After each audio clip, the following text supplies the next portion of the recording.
Good morning, everyone. Okay, today we'll continue on our book reading, The Toyota Way to Service Excellence by Jeffrey K. Liker and Karen Ross. Yesterday we looked at the Southwest Airline compelling mission, what they will do and what they will not do. We looked at their mission statements for both their company as an airline and also their employees. Today on page 74, we'll be looking at a summary of machine versus system philosophy.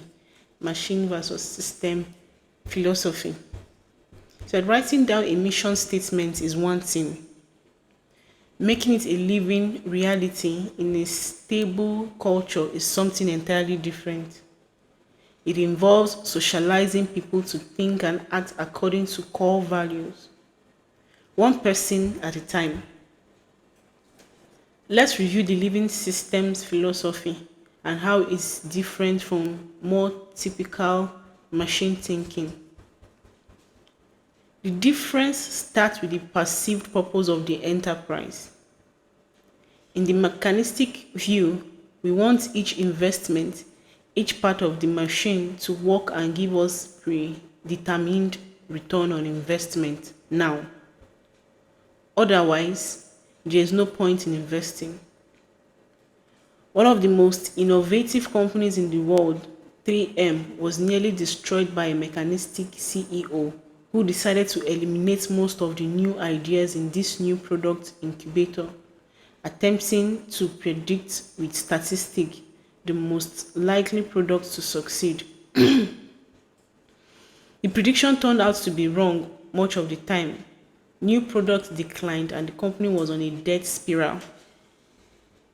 Fortunately, a systems thinker who had been with the company much of his career gained control. As a system thinker, he realized the world is full of uncertainty and it takes many promising ideas to find the one that actually works. The company eventually regained its competitive edge. The mechanistic view sees an organization as a set of divisible parts and leads to simplistic notion of how to adapt, eliminate this, acquire that, change job descriptions, and so on. This is why organizations spend millions on computer software that will streamline the organization, only to find the technology has little impact or even fails. This is why organizations spend millions on consultants to streamline processes only to find that once the consultant leaves, the shiny new process implode on themselves. Seeing the organization as a network of humans and technological elements that are interrelated leads to more complex and complete view of where we are and what needs to happen to improve the actual system. Viewing the organization this way allows us to see that how we get there, the means through which we fulfill our purpose and mission, is more important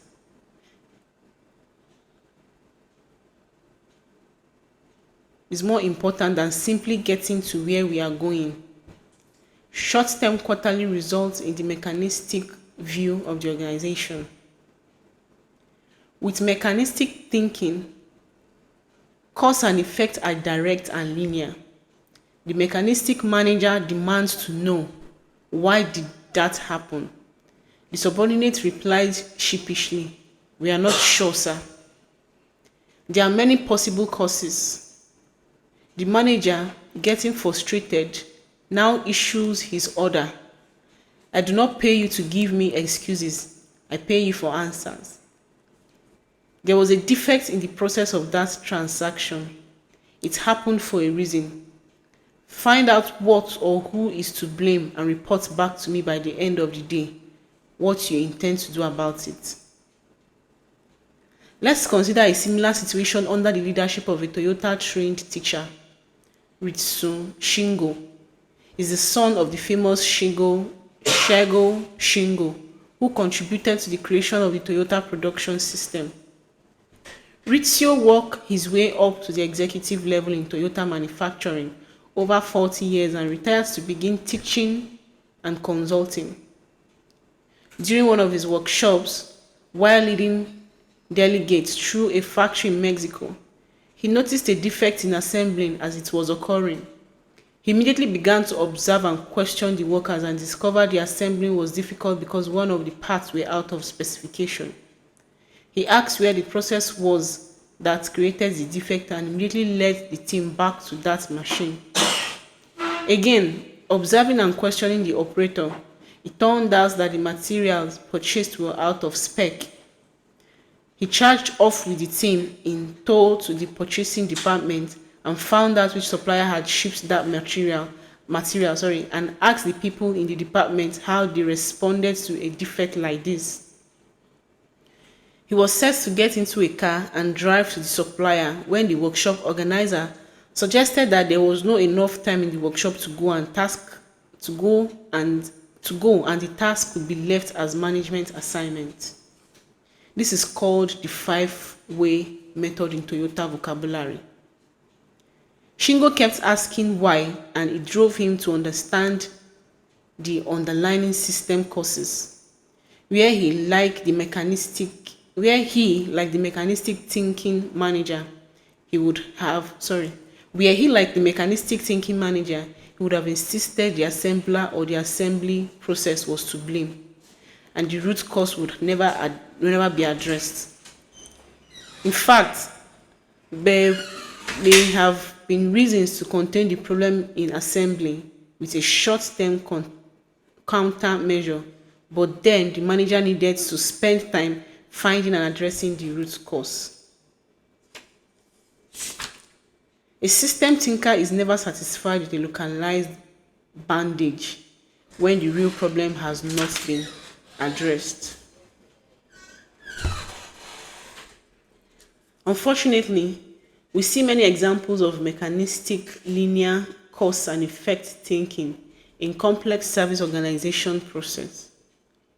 Although these organizations often use multiple computer systems, have multiple people performing similar job functions, for example, call centers, and create the service experience while interacting with the customers, people are in a rush to proclaim that they know exactly why problems happen and what can be done about them. One organization that Karen worked with spent quite a bit of time trying to figure out why some customers did not have the health insurance benefits of the first day of employment, even though they had completed the paperwork well in advance. Although the problem did not occur frequently, it certainly was a big problem for the person waiting at the doctor's office, or even worse, needing care in the emergency room. To solve the problem, a standard operating procedure was put in place, and all customer service representatives were trained on what to do to work with the healthcare provider if they received that type of call. Karen later worked a team in the organization to investigate the deeper system causes of the problem. The team found that there had been a change in time of when information was transferred from one computer system to another. Depending on when the customer's information was input into the first system, there was a small chance that the information would not be transferred on schedule to the second system. Once the timing of the information transferred was synchronized properly, the problem was solved and all customers had health insurance coverage on the day they expected it. The underlying philosophy of plan to do check act embraces uncertainty. We view our plan as hypothesis, the do's as running an experiment, the check as an opportunity to learn, and the act as deciding what to do next with what we have just learned. Thus, we are learning through experimenting instead of predicting and controlling. We might think that the system thinker wants to change the entire system at once to preserve its integrity. Ironically, A lean system thinker sees the world as too complex at the system level to model and change in one full swoop. She prefers to chip away at understanding through small experiments. In later chapters, we'll learn how this is done. At this point, we are emphasizing the underlying assumption that lead mechanistic thinkers to see process as real things that can be modeled and shaped through expert adjustment, while lean system thinkers sees processes as theoretical constructs that can help guide the way people actually improve how work is done through iterative learning. Okay, this is where we'll stop for our reading this morning. I believe this page will just show the summary of a machine thinker versus a system philosopher is quite self-explanatory. Tell you the difference between a machine thinker and a system thinker.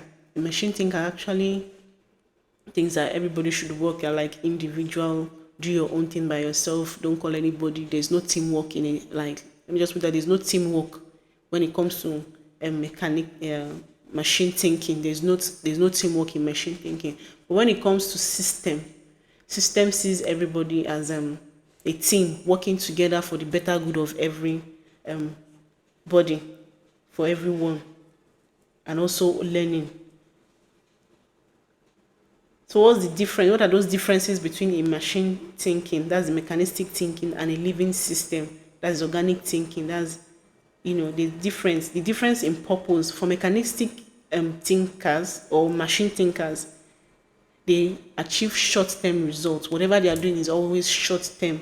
Why for system thinking, there's a long-term adoption to prosper, there's continuous improvement, there's continuous learning. They see problems and challenges as the platform to learn. Then, underworld view, the machine thinker sees everything as a divisible part, just like I explained before. You can divide anything. They don't work as a team, they work individually. While in the system thinking, there's an interconnected network. Everybody's work is connected somehow. Ferdinand's work can affect Usman's work. Usman's work can affect Miss Collect's work. Miss Collect's work can affect my work. So there's this interconnection of network between everybody. They work as one. They are a living system. They are not just, they don't think like the machine thinkers who think like everybody is an individual or something. If something happens in the living system or the system thinking philosophy, there's a way the team will look for a solution together to solve that problem. But under cause and effect, machine thinking, they are simple and linear. While in system thinking, there's a complex interaction, everybody bringing up his or her own idea to make us understand or know this is where the problem is coming from and this is how we are going to solve it. Then processes. The machine thinking process is a static thing to improve. You know what it means to be static. While the living system is dynamic and evolving. It's like I said, it is always learning, it is always evolving, it is always improving. There's change and everything. Then process improvement. The machine thinking technical change by experts. While in the system thinking, social technical changes by all. So it is not just one person living in the system thinking that brings up an idea. Everybody has something to say, or everybody has something to contribute to changes. Then when it comes to people, in machine thinking, they are specialized machine, but in the living system, they are creative learners. That's why I say that they see challenges and problems as a platform to learn and also improve. It gave us an example with Shingo, when they had alignment issues in making machines or something for their cars. He didn't just point to one person. He didn't just see maybe the head of the alignment or the head of mechanic as the person that he's going to blame. He tries to look for a solution, or he tries to find out where the problem is coming from. And problem solving. In machine thinking, experts find right solution, but in system thinking, learn through experimenting. They learn through experimenting. We try this, is not working. What did we learn from here? We try another step, is not working. What did we learn from here? They keep experimenting till they find an excellent or a perfect solution to that problem or that challenge that they are having. Then lean deployment. In machine thinking, experts implement methodology, while in living system thinking, leaders evolve the culture. They make the culture of the company or that organization conducive and welcoming for everyone in that organization. Said organization as machine versus living thinking. So it is important to have a living system thinking than a mechanistic thinking in an organization. So this is your stuff for our reading today. Thank you.